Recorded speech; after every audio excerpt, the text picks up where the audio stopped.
la chute d'un comédien. Ce lundi 4 mars, Le Parisien révélait que le parquet de Melun avait décidé de renvoyer Pierre Palmade devant le tribunal correctionnel pour répondre des accusations d'homicide et de blessures involontaires aggravées.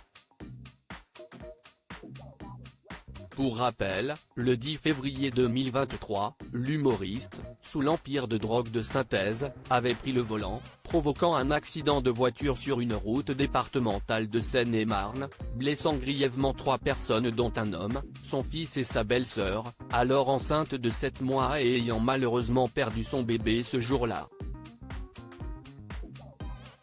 À la suite de ce tragique événement, la juge d'instruction a mené une enquête approfondie sur les circonstances entourant ce drame, ordonnant notamment la réalisation d'une enquête de personnalité.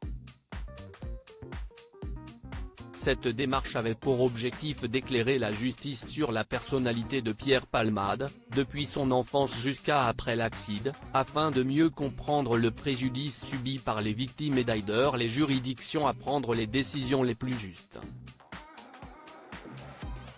Le mardi 5 mars, Le Parisien, ayant eu accès au rapport d'enquête de personnalité remis en septembre au parquet de Melun, en a dévoilé certains détails, notamment les déclarations de Michel Larocque, faites lors d'un entretien téléphonique datant du 30 mars 2023, quand il n'était pas pollué par des substances toxiques, c'était un grand professionnel, toujours dans la création, a-t-elle confié, ajoutant que Pierre Palmade était quelqu'un de rigoureux dans le travail, et une personne attachante. C'était un homme intelligent, drôle et protecteur, avec un côté cabot et un ego surdimensionné, qu'elle estime être l'un des effets pervers des stupéfiants.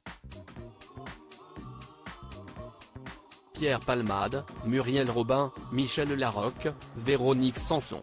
Les femmes de sa vie et la drogue l'a conduit à sa perte. Le duo de comédiens s'est rencontré pour la première fois en 1988, lorsque Pierre Palmade a rejoint l'équipe de La Classe, une émission diffusée sur FR3 France 3. Ensemble, ils ont travaillé sur 2 pièces de théâtre, ils s'aiment en 1996, puis ils se sont aimés en 2001, qui ont connu un vif engouement.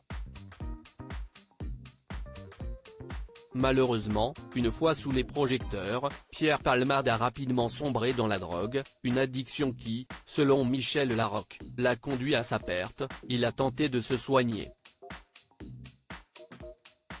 mais a toujours rechuté. Ces éléments, ainsi que la qualification pénale du statut de l'enfant à naître, décédé lors de l'accident de 2023, seront au cœur du procès de Pierre Palmade, prévu d'ici la fin de l'année 2024. Article écrit en collaboration avec 6 médias. Crédit Photo, agence.